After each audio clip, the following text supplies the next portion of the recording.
और अब आज के दिन की सबसे विशेष बात, आज कार्तिक शुक्ल पक्ष की उदया तिथि पूर्णिमा और शुक्रवार का दिन है। पूर्णिमा तिथि आज दोपहर 2:26 तक रहेगी। उसके बाद मार्गशीर्ष कृष्ण पक्ष की प्रतिपदा तिथि लग जाएगी। आज स्नान दान की कार्तिक पूर्णिमा है। इस बार पूर्णिमा तिथि 2 दिनों की होने से पूर्णिमा का व्रत तो कल ही किया जा चुका है, आज स्नान दान किया जा रहा है। कार्तिक पूर्णिमा के दिन स्नान दान का बड़ा महत्व है।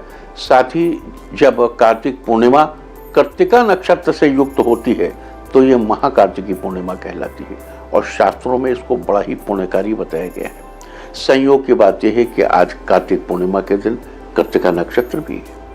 कार्तिक पूर्णिमा के दिन स्नान दान और हवन आदि का बड़ा महत्व है।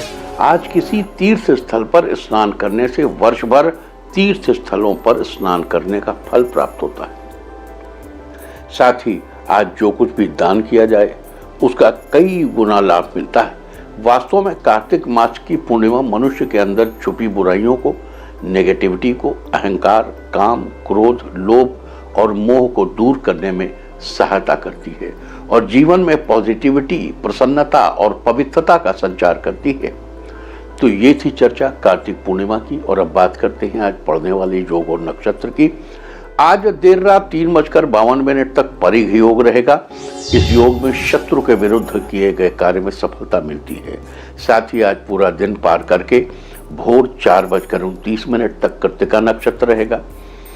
कुल 27 नक्षत्रों की श्रेणी में कृत्तिका तीसरा नक्षत्र है। कृत्तिका का अर्थ होता है कार्य करना। वनस्पतियों में कृत्तिका नक्षत्र का संबंध गूलर के पेड़ से है, लिहाजा कृत्तिका नक्षत्र के दौरान जग में लोगों को आज गूलर के पेड़ की उपासना करनी चाहिए। आज ऐसा करने से आपको शुभ फलों की प्राप्ति होगी। तो ये थी चर्चा परिघ योग और कृत्तिका नक्षत्र की। और अब बात करते हैं आज के मुख्य विषय, यानी आज पड़ने वाले चंद्र ग्रहण के बारे में। आज कार्तिक पूर्णिमा के दिन चंद्र ग्रहण है। जब सूर्य, पृथ्वी और चंद्रमा क्रमशः एक ही सीध में होते हैं, यह चंद्रमा पृथ्वी के ठीक पीछे उसकी परछाया में आ जाता है, तब चंद्र ग्रहण लगता है। और अब की बार चंद्रमा पूर्ण रूप से पृथ्वी की छाया से ढका हुआ रहेगा, अतः ये चंद्र ग्रहण महत्वपूर्ण है। ये चंद्र ग्रहण कितने बजे लगेगा, कहां कहां पर लगेगा और इसका विभिन्न राशि के लोगों पर क्या असर होगा, आज हम इसकी चर्चा करेंगे।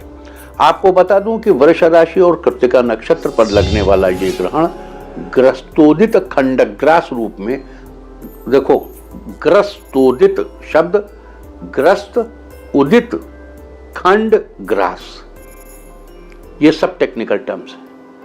क्या है कि चंद्रमा, चंद्रोदय, ये जब चंद्र ग्रहण लगेगा भारत में दिन का समय होगा, तो उस समय चंद्रमा आपको दिखाई नहीं देगा।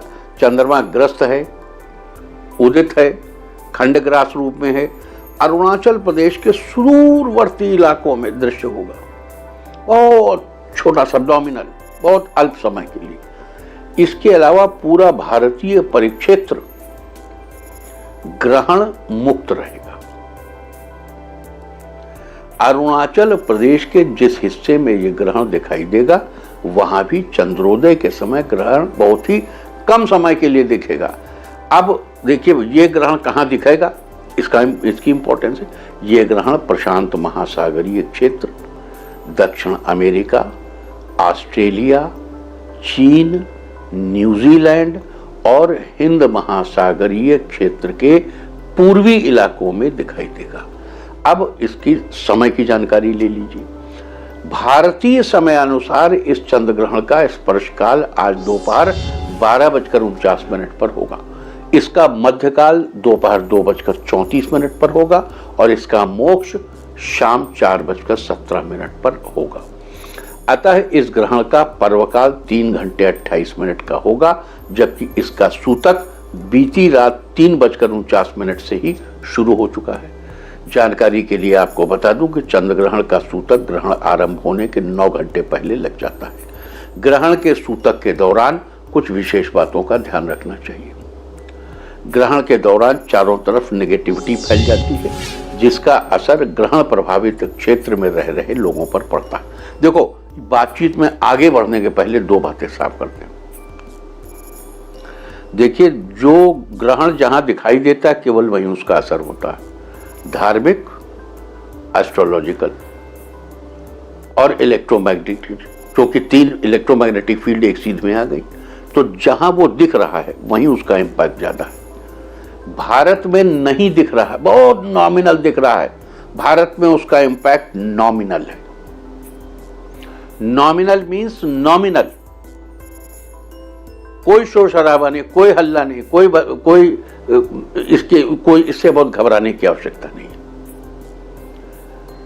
लेकिन कहीं ना कहीं तो पड़ रहा है ना। तो और हमारे इंडिया टीवी के दर्शक तो जो क्षेत्र मैंने बताया उन क्षेत्रों में भी, इंडिया टीवी तो ग्लोबल है भाई, बहुत से, तो उन दर्शकों के लिए भी तो हमें बताना होगा। तो अब चर्चा करते हैं। तो जो भारतीय दर्शक हैं, हम भारतीय, आप सबसे पहले तो अपने चित्त से निकाल दीजिए कि कोई आपके ऊपर बड़ा भारी प्रभाव होने वाला है, बल्कि हम आपको राय देंगे कि इसका आप पॉजिटिव इस्तेमाल कीजिए। जो हमने ग्रहण का समय आपको बताया है, इस समय भगवत भजन कीजिए, सिद्धियां प्राप्त करिए, मंत्रों को पढ़िए, मंत्र पढ़ के सिद्धियां प्राप्त करिए। बस ग्रहण काल में क्या नहीं करना है, आप चाहें तो उसको निभा लें। लेकिन कोई घबराहट वाली बात नहीं है कि इस समय भारत में ग्रहण पड़ रहा है, बाहर मत निकलना, ये मत, there is nothing like that. तो इसलिए बिल्कुल चिंतित होने की बात नहीं। आपके पास एक अपॉर्चुनिटी है, पॉजिटिव अपॉर्चुनिटी, क्योंकि इसका कोई नेगेटिव इंपैक्ट आपके पास इंडिया में नहीं। तो इस पीरियड का इस्तेमाल आप मंत्रों की शक्ति को जगाने, अपने आप को ताकतवर बनाने के लिए इस्तेमाल कीजिए। अच्छा, अब जिन क्षेत्रों में पढ़ रहा हूं उनकी बात कर लेते हैं। अच्छा, ग्रहण के समय में नेगेटिविटी बहुत होती है, उसका असर ग्रहण प्रभावित क्षेत्र में रह रहे लोगों पर भी पड़ता है। इसलिए सूतक लगने पर घर में सभी पानी के बर्तन में, दूध में, दही में कुश या तुलसी की पत्ती या दूर्वा धोकर डालनी चाहिए, और ग्रहण समाप्त होने के बाद उसको निकाल के बाहर, दूर्वा है, कुश है, उसको निकाले बाहर कर दीजिए। इसके अलावा ग्रहण के समय अन्य किन बातों का ध्यान रखना चाहिए, ये भी हम आपको याद दिलाएंगे। ग्रहण के समय रसोई से संबंधित कार्य अवॉइड करने चाहिए। जिन क्षेत्रों में ग्रहण पड़ रहा है वहां लोगों को रसोई संबंधित कार्य अवॉइड करना चाहिए, खास करके खाना नहीं बनाना चाहिए। गर्भवती महिलाओं को इस दौरान अपना खास ख्याल रखना चाहिए, उन्हें किसी भी तरीके का काम अवॉइड करना चाहिए। सुई में धागा बिल्कुल नहीं डालना चाहिए, कुछ छीलना काटना नहीं चाहिए, कुछ छौंकना या बघारना भी नहीं चाहिए। ये गर्भवती जो माताएं हैं उनके लिए विशेष ये है देशना कि ऐसा बिल्कुल नहीं करें। इसके बजाय पूजा पाठ करेंगे, चंद्रदेव के मंत्रों का तेज आवाज में उच्चारण कर सकते हैं। चंद्रदेव का तंत्रोक्त मंत्र बार बार आपको बताते, ओम शांग श्रीं सौं सह चंद्रमसे नमः।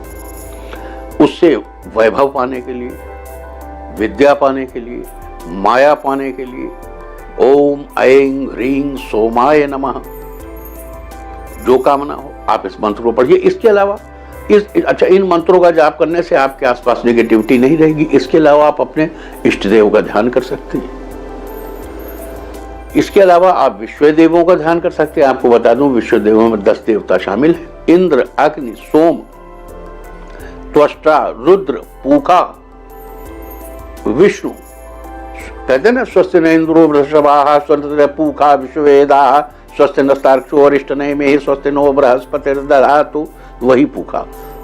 विष्णु और अश्विनी कुमार, मित्रा वरुण और अंगिरस, ये विश्वदेव हैं। आज इन सबके मंत्रों का पाठ करना चाहिए। मंत्र का जप करो। मंत्र क्या? ओम इंद्राय नमः, ओम अग्नये नमः, ओम सोमाय नमः, ओम त्वष्टाय नमः, ओम रुद्राय नमः, ओम पूखनाय नमः, ओम विष्णवे नमः, ओम अश्वनीये नमः, ओम मित्रावरुणाय नमः, ओम अंगिरसाय नमः। इन मंत्रों के जाप के साथ ही ग्रहण के सूतक के दौरान थोड़ा सा अनाज और कोई पुराना पहना हुआ कपड़ा, हो सके तो सफेद रंग का कपड़ा निकालकर अलग रख दे। और जब सफेद रंग का सूती हो तो ज्यादा अच्छा, वरना जो हो आपका पहना हुआ होना चाहिए। जब ग्रहण समाप्त हो जाए तब उस कपड़े और अनाज को बहुत आदर सहित रिक्वेस्ट के साथ किसी सफाई कर्मचारी को दान कर देना चाहिए। इससे आपको चंद्रदेव के शुभ फल प्राप्त होंगे। अच्छा, यहां एक बात और बता दूं कि अब देखिए, कृत्तिका नक्षत्र है। कृत्तिका नक्षत्र का स्वामी सूर्य है। इस चंद्र ग्रहण में सूर्य से संबंधित मंत्र, खासकर गायत्री मंत्र बड़ा कारगर साबित होगा। इंडिया टीवी हर वक्त हर जगह डाउनलोड करने के लिए सर्च करें India TV news Google play store या ऐप स्टोर पर।